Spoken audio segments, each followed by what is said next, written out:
Bismillahirrahmanirrahim. Assalamualaikum warahmatullahi wabarakatuh. Perkenalkan, saya Nurul Aini Syakina, Stambuk 130-2020-0119 dari Fakultas Ilmu Komputer Program Studi Teknik Informatika Universitas Muslim Indonesia. Baik, video ini bertujuan untuk memenuhi tugas final dari mata kuliah Keamanan Sistem Komputer. Adapun yang akan saya bahas di video ini yaitu algoritma modern kriptografi simetris. Baik, langsung saja kita ke poin yang pertama, yaitu latar belakang. Di era digital yang terus berkembang, keamanan informasi menjadi sangat penting. Untuk melindungi informasi dan pesan yang dikirim melalui jaringan komputer, diperlukan teknik enkripsi untuk melindungi informasi tersebut. Salah satu jenis enkripsi yang paling umum dan kuat adalah kriptografi simetris. Kriptografi simetris adalah sistem enkripsi di mana pengirim dan penerima menggunakan kunci yang sama untuk mengenkripsi dan mendeskripsi informasi. Kemudian, salah satu contoh algoritma enkripsi simetris yang terkenal yaitu Advanced Encryption Standard, yaitu algoritma enkripsi simetris yang sangat kuat yang telah diadopsi oleh banyak pemerintah, organisasi, dan industri di seluruh dunia.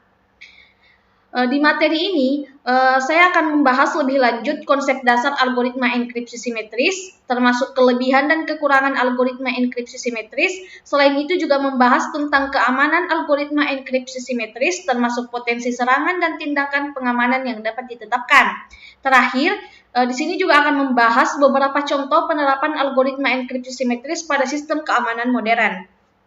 Dengan memahami dan menerapkan algoritma kriptografi simetris dengan baik, diharapkan dapat meningkatkan keamanan informasi dan melindungi data sensitif dari ancaman yang mungkin timbul.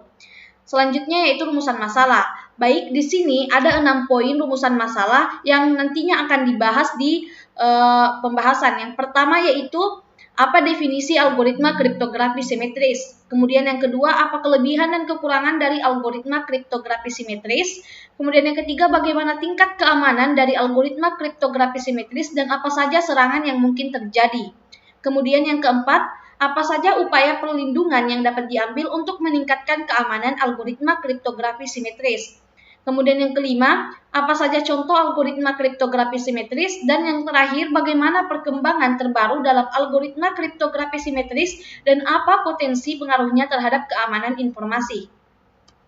Selanjutnya yaitu tujuan.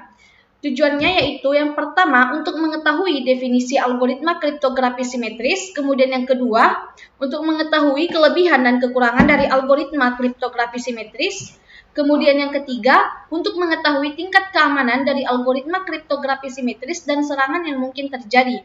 Yang keempat, untuk mengetahui upaya perlindungan untuk meningkatkan keamanan algoritma kriptografi simetris. Yang kelima, untuk mengetahui contoh algoritma kriptografi simetris. Dan yang terakhir yaitu untuk mengetahui perkembangan terbaru dalam algoritma kriptografi simetris dan potensi pengaruhnya terhadap keamanan informasi. Selanjutnya, kita ke pembahasan yang pertama yaitu pengertian algoritma kriptografi simetris. Secara umum, algoritma kriptografi simetris ini adalah sebuah sistem kriptografi di mana pengirim dan penerima menggunakan kunci yang sama untuk melakukan enkripsi dan dekripsi data. Dalam algoritma ini, proses enkripsi mengubah teks asli atau plain text menjadi bentuk yang tidak terbaca atau ciphertext menggunakan kunci yang digunakan bersama. Kemudian, penerima menggunakan kunci yang sama untuk mendeskripsi ciphertext dan mengembalikannya ke plain text. Baik, poin yang kedua yaitu ada kelebihan dan kekurangan dari algoritma kriptografi simetris. Yang pertama yaitu untuk kelebihannya yang pertama yaitu waktu proses dalam enkripsi dan deskripsi relatif cepat.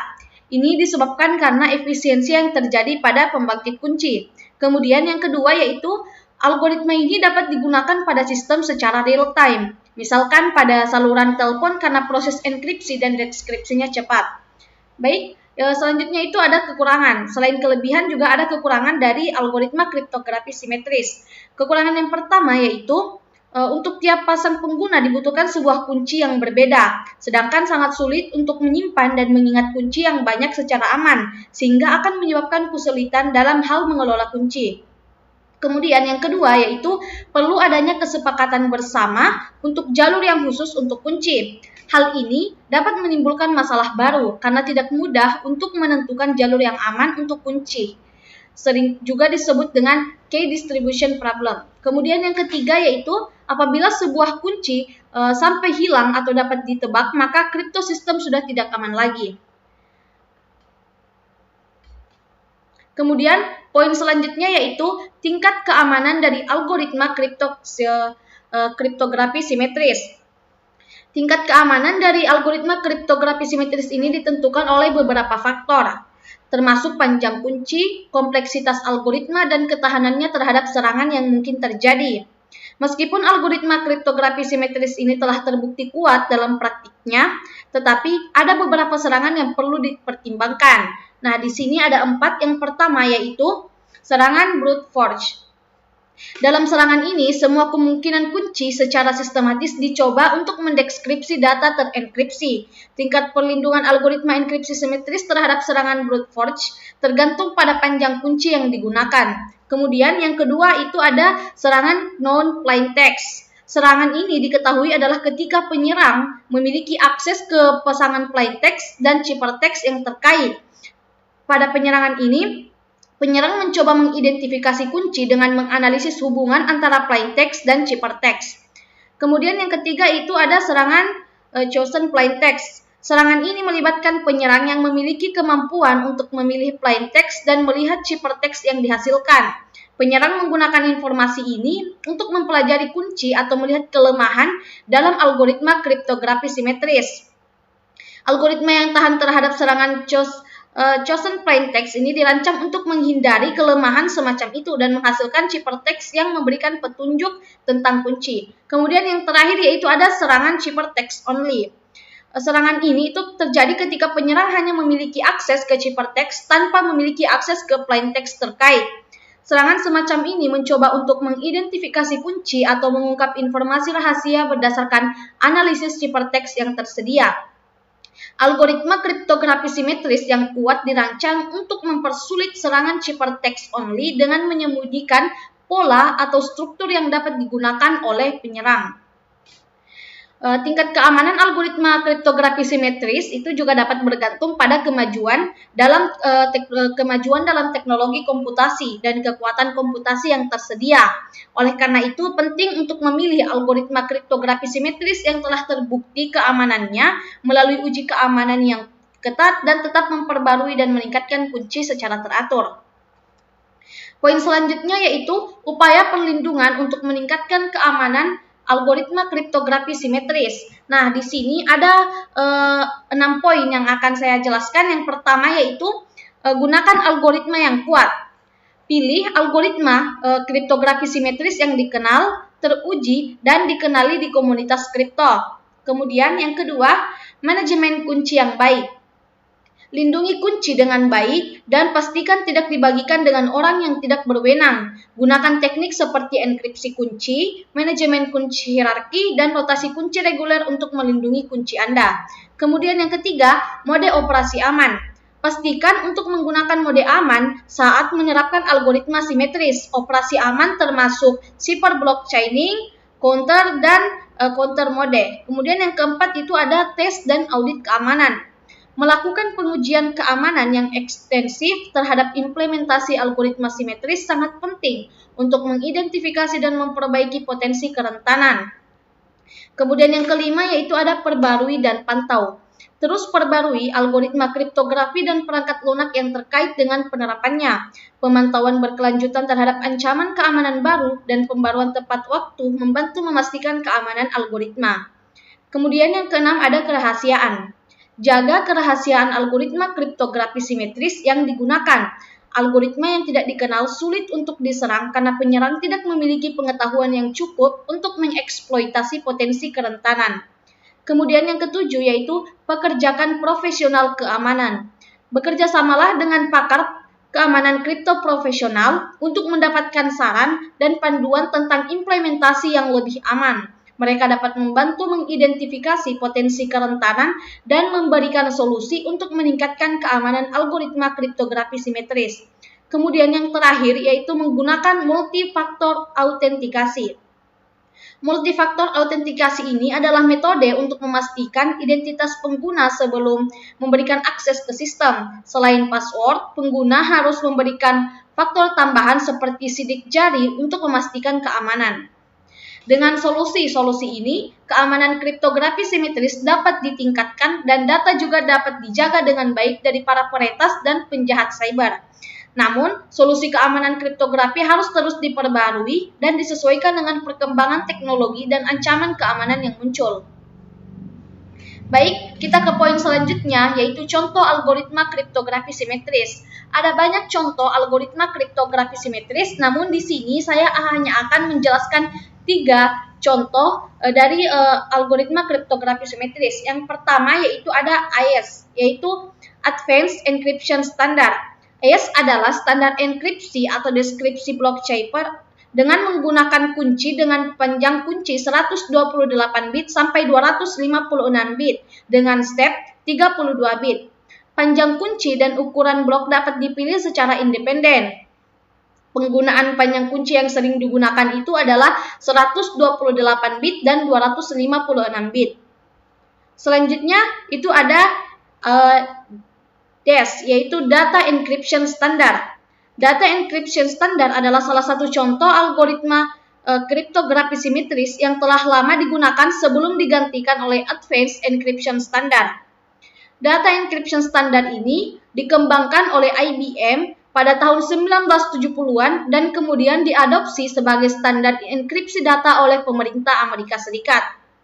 DES ini menggunakan pendekatan substitusi permutasi jaringan dan menerima blok data dengan panjang 64 bit serta kunci dengan panjang 56 bit. Algoritma ini melibatkan pengulangan serangkaian tahap enkripsi yang dikenal sebagai putaran.